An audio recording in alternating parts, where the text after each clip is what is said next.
দিলাম বাবা। আপনি ভালো থাকবেন।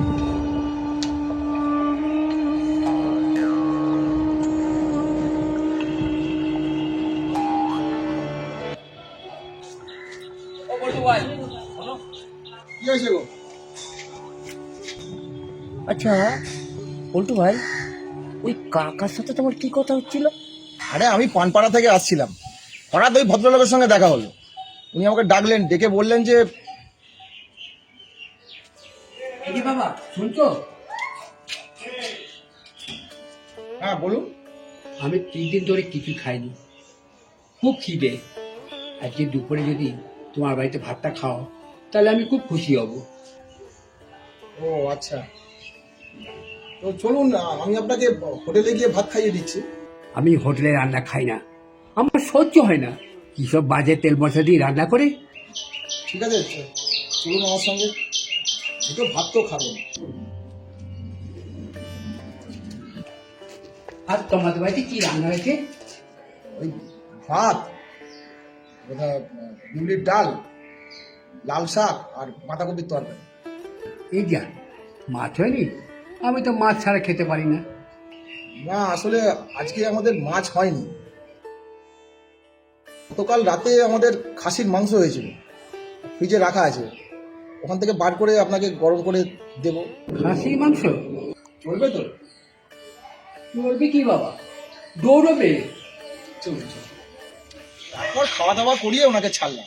এ বাবা, সবাইকে এইভাবে বলছে 3 দিন ধরে খাইনি। আর সকালেই তো আমার বাড়ির চারপাশে ঘুরঘুর করছিল। আচ্ছা, তারপর সামনে যেতে বললো 3 দিন ধরে কিছু খাইনি। তা আমি বললাম চলুন হোটেলে নিয়ে যাচ্ছি। বললো হোটেলে আমি খাই না। ও তার মানে আমাকে যেটা বলেছে তোমাকেও সেটা বলেছে, হোটেলে খায় না? হ্যাঁ, তাহলে বলছিটা কি? তারপর বাড়িতে নিয়ে গিয়ে ভালো গিয়ে মজমজে পরোটা আর ছোলার ডাল খাওয়ালাম। সে কি গো? ও বেটা সেয়ানা বুড়ো, সবাইকে বলে বলে এইভাবে খাচ্ছে। ওভাবে বলো না, বয়স্ক মানুষ খেয়েছে তো কি হয়েছে, খাক। না হয় একটু মানব সেবাই করলে। ভাবো না, ওনার হয়তো ছেলে মেয়েরা আছে, তারা ওনাকে দেখে না, কিংবা ওনার সেই সামর্থ্য নেই যে একটা বৃদ্ধাশ্রমে গিয়ে থাকবে। সেটাও ঠিক কথা বলতো ভাই। এলাম গো দাদা। হ্যাঁ এসো।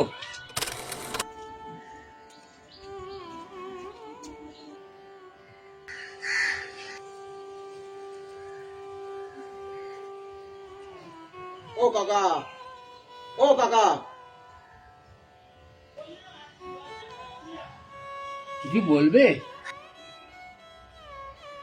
বলছি, আপনি এইভাবে ঘুরে ঘুরে নিজের পেটের খাবার জোগাড় করছেন, তার চেয়ে বরং আমার এক বন্ধু বৃদ্ধাশ্রম আছে, সেখানে যদি আপনি চান তো থাকতে পারেন। আপনার থাকা খাওয়া পুরোপুরি ফ্রি। বৃদ্ধাশ্রম? হ্যাঁ, আমি বুড়ো নাকি?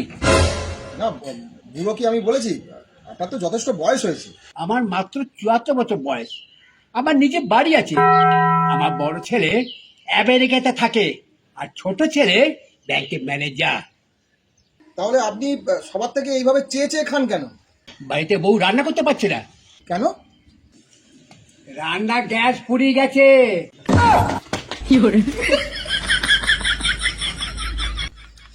দশ দিন হলো গ্যাসের নাম লিখেছি, এখনো গ্যাস আসেনি। কি আর করবো, গ্যাসটা আসতে দাও, তোমাকে একদিন নেমন্তন্ন করে খাওয়াবো। ওরা কেন? হ্যালো, মনরে একবার ঠুকে দেখ দেখি, কৃষ্ণ প্রেমের রসের চকমকি।